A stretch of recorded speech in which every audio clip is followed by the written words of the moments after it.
नमस्कार सर। नमस्कार। क्या नाम है सर आपका? स्वामी हरिनारायण शास्त्री कहते हैं मेरे को। राम सनई संप्रदाय से दीक्षित हूँ और आचार्य तक संस्कृत वेदांत विषय से किया है। और मैं इस समय मेरी आयु 70 साल की है।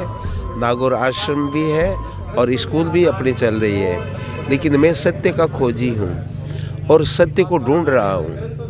लेकिन आज मेरा बड़ा भारी सौभाग्य है कि यहाँ पर नागौर क्षेत्र में, हमारी नागौर की धरती पर आज जो ये सत्संग तत्वदर्शी सदगुरु रामपाल जी महाराज का सत्संग आज यहाँ पर हो रहा है।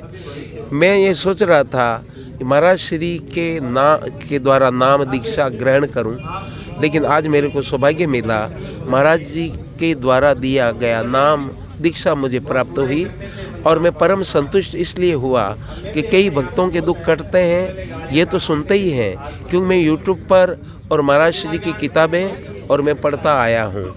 और विशेष बात मैंने ये देखी कि हमारे देश में बहुत से साधु हैं, बड़े मठाधीश महामंडलेश्वर हैं, लेकिन लोग ऐसी ऐसी तर्कें करते हैं। कोई भी आके तर्क कर देता है, कोई भी आकर वेदों पर कोई भी बोलता है, गीता पर बोलता है, लेकिन जितनी व्याख्या, जितनी खुलासा सदगुरु तत्वदर्शी रामपाल जी महाराज ने की है, ऐसी कोई कर नहीं सकता। हर एक शब्द को खोल करके इन्होंने दिखाया है। सदगुरु कबीर साहब के विषय में इतना गजब बोले हैं महाराज जी, और इतना बढ़िया ऐसा लग रहा है महाराज श्री रामपाल जी महाराज कबीर साहब के अवतार हैं, ऐसी मेरी मान्यता है। सर आप तो है ना खुद गुरु, मतलब आपने गुरु धारण कर रखा है और भगवाधारी कपड़े में हो। इतना सब कुछ आपके पास होते हुए भी आपने संत रामपाल जी महाराज की शरण ग्रहण की है, तो आपको संत रामपाल जी महाराज के रास्ते में ऐसी क्या विशेषता लगी जिसके कारण आपने वो अपनी जो भी पुरानी परंपराएं थी उनको छोड़कर जो संत रामपाल जी महाराज भक्ति मार्ग बता रहे हैं वो आपने अपनाई है? ऐसा क्या है इनकी भक्ति में? मैंने एक तो ये देखा है कि हर चीज़ में पाखंड पाया गया। हर संप्रदाय में कुछ न कुछ कमियां और पाखंड है। धर्म इतना और पीछे पाखंड इतना ज़्यादा पाखंड, और धर्म के नाम पर पता नहीं क्या क्या हो रहा है। इसलिए मैंने यहाँ कुछ सत्य देखा, और यहाँ पर आने वाला व्यक्ति भटक नहीं रहा है, बल्कि सत्य को पकड़ने की कोशिश कर रहा है। और रामपाल जी महाराज ने जो शब्द दिए हैं, जो नाम दिए, उनका क्लेश कट रहा है, और दूसरों ने जो नाम दिया है उनकी खुद की साधना नहीं है। असलियत में ये है, जिन गुरुओं से हमने दीक्षा ली है उनकी खुद की पूरी साधना नहीं है।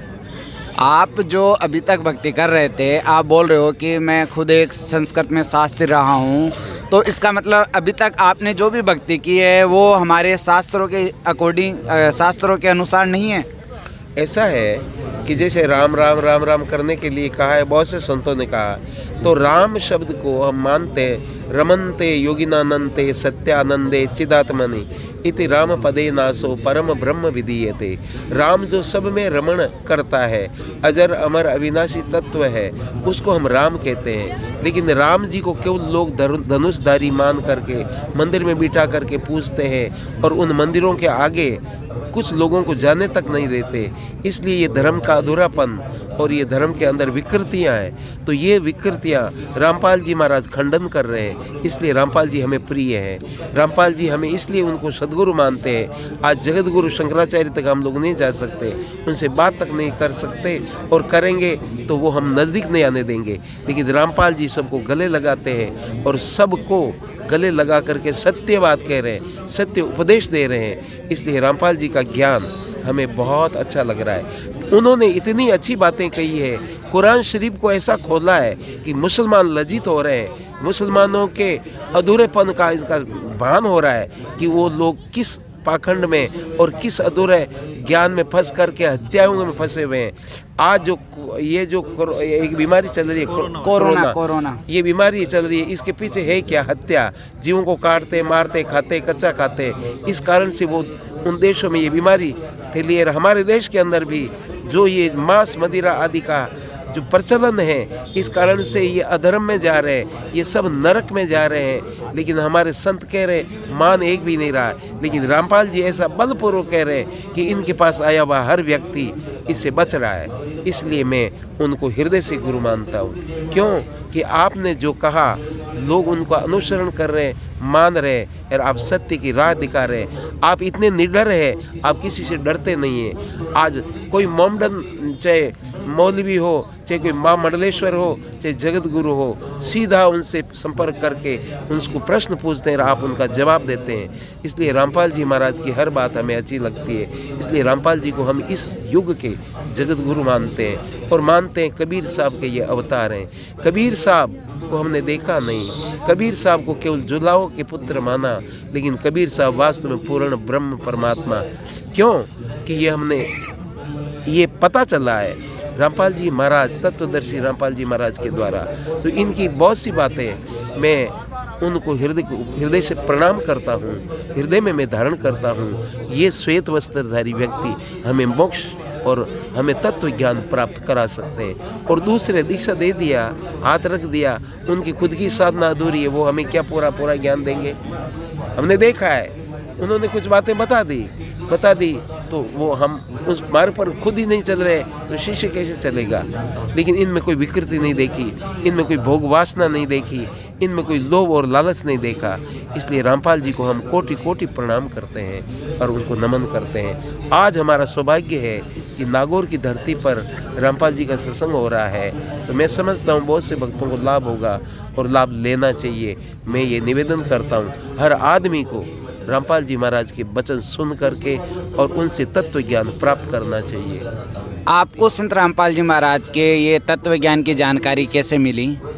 मैं बहुत दिनों से रामपाल जी महाराज जी से प्रभावित हूँ। क्यों? उनका साहित्य पढ़ता हूँ, उनको यूट्यूब पर मैंने सुना, उस पर तो बहुत सी चीज़ें आती है, लेकिन इनको गौर से सुना, जगदगुरुओं को सुना, रामसनेही को सुना, मैंने हर 10 नाम संन्यास वालों को सुना, लेकिन उनके मठाधीश है, उनके अंदर अहंकार बोल रहा है। लेकिन इस व्यक्ति के बीच में अहंकार नहीं बोलता, बल्कि परमात्मा बोल रहे हैं। इसलिए मेरी इनकी श्रद्धा, इनके प्रति श्रद्धा है। क्यों कि आप बोल रहे हैं बनावटी नहीं, बल्कि सत्य बोल रहे हैं, इसलिए इनके प्रति अधिक मेरी श्रद्धा है। इसलिए दूसरे जिन महापुरुषों ने मेरे को दीक्षा दी उनको मैं प्रणाम करता हूँ, निंदा नहीं करता, प्रणाम करता हूँ। जिन्होंने मुझे शास्त्रीय ज्ञान मिला उनको मैं प्रणाम करता हूँ, लेकिन सबसे बड़ा प्रणाम मैं इस महापुरुष को करूँगा जो रामपाल जी इस युग के तत्वदर्शी महापुरुष हैं। ये कबीर साहब समझ करके इनको मैं प्रणाम करता हूँ। हम आपसे एक लास्ट क्वेश्चन करेंगे सर कि आप